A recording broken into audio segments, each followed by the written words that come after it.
पास जा रही है। क्या परिवर्तित हो गया ऐसा 700 वर्ष में कि जौहर कुंड में कूदकर उन्होंने त्याग किया। वहां हमारी बेटियां हंसते हंसते क्यों जाती है? 3 प्रश्न अपनी अंतरात्मा से करना। पहला प्रश्न, जो हमारी बेटी हमारे घर में jeans, T shirt, frocks, short, skirt, midi, sleeveless, backless सब पहनती है, वही हमारी बेटी उस अब्दुल आफ्ताब के घर जाके बुर्खा पहनने को कैसे तैयार हो जाती है? ये पहला प्रश्न। दूसरा प्रश्न, जो हमारी बेटी हमारे घर में पहली रोटी गौ माता को खिलाती है, वही हमारी बेटी उस अब्दुल आफ्ताब के घर जाकर गौमांस पकाने और गौमांस का भक्षण करने को कैसे तैयार हो जाती है? ये दूसरा प्रश्न। तीसरा और अंतिम प्रश्न, जो हमारी बेटी को अपने घर में अपने भाई बहन से ज्यादा कम शेयरिंग मिलता है ना, कि बेटियां कंप्लेन करती है आपने भैया को ज्यादा दिया, मुझे कम दिया, दीदी को 2 जीन्स लाके दी, मुझे 1 जीन्स दी, दीदी को 200 रुपए वाली पहन दी, मुझे 180 रुपए वाली। छोटी मोटी नोकझोंक हर घर में हर भाई बहन में होती है। वही हमारी बेटी उस जिहादी के घर जाके 3-3 सौतनों के साथ रहने को कैसे तैयार हो जाती है? वो 4 निकाह करना उसमें जायज है। क्योंकि मेरे भोले भाले हिंदू भाई बहनों, ये ब्लैंक स्लेट है, कोरी पार्टी। यदि आप अपने धर्म की, अपने संस्कृति की छाप इस पर नहीं छोड़ोगे, आप इस पर जय श्री राम नहीं छापोगे, तो वो जिहादी अल्लाहू अकबर छाप देगा। तय हमें करना है कि हमें क्या करना है। हमें हमारे बच्चों को किस और ले जाना है वो हमें तय करना पड़ेगा। हमें कौन से भारत का निर्माण करना है, यह हमें तय करना पड़ेगा। ज्यादा समय नहीं है, 10 वर्ष। हम तो फिर भी हमारे बड़ों का श्राद्ध मना रहे हैं, शायद हमारे बच्चे भी हमारा श्राद्ध करें, लेकिन हमारे नाती पोते जो होंगे वो मुसलमान ही पैदा होंगे और वो कोई हमारा श्राद्ध राद मनाने वाले नहीं। वो हमें गालियां देंगे कि तुम ऐसा देश हमारे लिए छोड़ कर गए। है कोई हिंदुओं का देश? पैसे वालों को बहुत घमंड है, हम अमेरिका भेज रहे हैं, हम कनाडा भेज रहे हैं, हम ऑस्ट्रेलिया भेज रहे हैं। अरे आप 100 करोड़ हो, आप अपने देश में सुरक्षित नहीं हो, तो ये 30 करोड़ और 10 करोड़ और 5 करोड़ के देश में आप सुरक्षित हो क्या?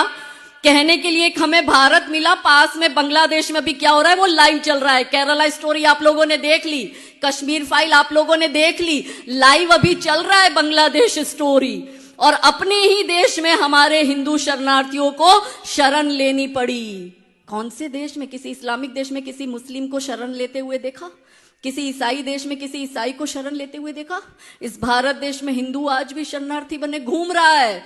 तो ये चिंता का विषय है। हमारे पास कहने को अपना एक देश भी नहीं, और ये जो महान मातृभूमि हमें मिली है, यदि हम इस देश की भी रक्षा नहीं करते हैं तो आने वाला भविष्य खतरनाक है। तो समर्थ नारी समर्थ भारत पर आज जो हमारी चर्चा हुई, इस चर्चा में अंत में, क्योंकि मारवाड़ी लोग हैं और महाराणा प्रताप के साथ हमारा कनेक्शन है, तो महाराणा प्रताप की मृत्यु की साधना बताकर अपनी वाणी को विराम दूंगी कि अकबर और महाराणा प्रताप के बीच का घनघोर युद्ध, महाराणा प्रताप ने करी मृत्यु की साधना।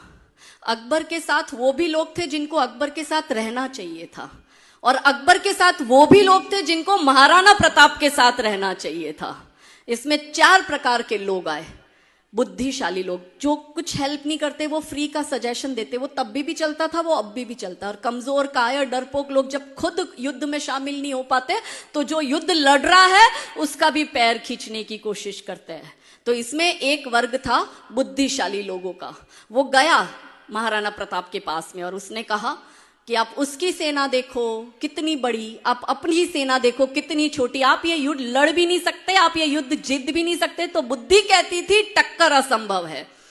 फिर गणितज्ञ लोग गए, वो लोग होते ना जो हर बात में कैलकुलेशन करते हैं, वो जाके सारा ले आया, इतने हाथी, इतने घोड़े, इतनी सेना, आप ये उसका देखो, आपका देखो, आप ये युद्ध लड़ नहीं सकते। तो गणित ने कहा कि विजय असंभव है। बुद्धि कहती थी टक्कर असंभव है, गणित कहता था विजय असंभव है। फिर तीसरी कैटेगरी थी समझदार लोगों की, तो उन्होंने कहा आप ये युद्ध किसी भी हाल में नहीं जीत सकते, इससे अच्छा है आप झुक जाओ, आप अकबर का आधिपत्य स्वीकार कर लो और अपना मेवाड़ अकबर को दे दो।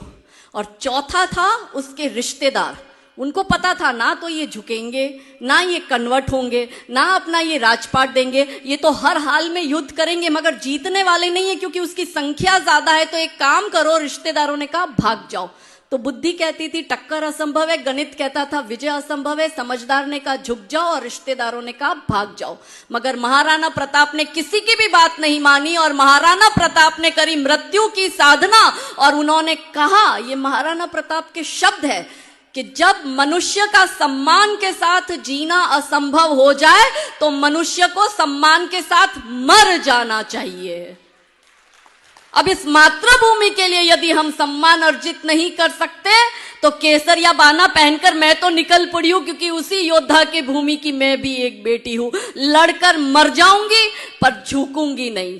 और इसलिए महाराणा प्रताप ने कहा, भविष्य के द्वार खोल दिए कि भाई कुत्तों की तरह दुम मत हिलाना, इस मातृभूमि के लिए और धर्म के लिए लड़कर मर जाना, मगर आधीनता स्वीकार मत करना। ये महाराणा प्रताप की मृत्यु की साधना। तो अब आपको तय करना है, नारियों को तय करना है, हर पिता को तय करना है कि उसको अपने बेटी को पापा की परी बनाना है या वीर योद्धा बनाना है।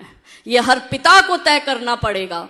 तो थे चले इतिहास लिखने, थे चले इतिहास लिखने, मृत्यु से घबरा रहे हो, चाहता बलिदान है रण और तुम घर को आ गए हो। ये अहिंसा मात्र ब्रह्म है, ये अहिंसा मात्र ब्रह्म है। शत्रुओं का जाल है ये, मान लो तुम बात मेरी, हिंदुओं का काल है ये। यदि अहिंसा पूज्य होती श्री कृष्ण क्यों गीता सुनाते और शांति हेतु युद्ध निश्चित भेद क्यों हमको बताते। कायरों की भांति तुम क्यों युद्ध से कतरा रहे हो, चाहता बलिदान है रण और तुम घर को आ गए हो। सो रहे हैं जो अभी तक दर्प सारे जाग जाए, सो रहे हैं जो अभी तक दर्प सारे जाग जाए, अब उठो उद्घोष करो कि सर्प सारे भाग जाए। ये समय संग्राम का है, तुम स्वयं से टकरा रहे हो, चाहता बलिदान है रण और तुम घर को आ गए हो। भेद सारे भूल कर और वर्ण सारे भूल कर, भेद सारे भूल कर सोचो कि हम अतिरेक है और भींच लो सब मुट्ठिया,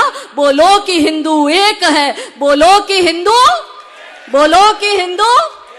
तो आज मैंने सूरज से बस जरा यूं ही कहा, आपके साम्राज्य में इतना अंधेरा क्यों रहा। तमतमाकर वो दहाड़ा बोला, मैं अकेला क्या करूं, तुम बेफिक्रों के लिए मैं भला कब तक लड़ूं। आकाश की आराधना के चक्करों में मत पड़ो, संग्राम ये घनघोर है, कुछ मैं लड़ूं कुछ तुम लड़ो। बोलो सियावर रामचंद्र की, पवन सुत हनुमान की, उमापति महादेव की, रुक्मणी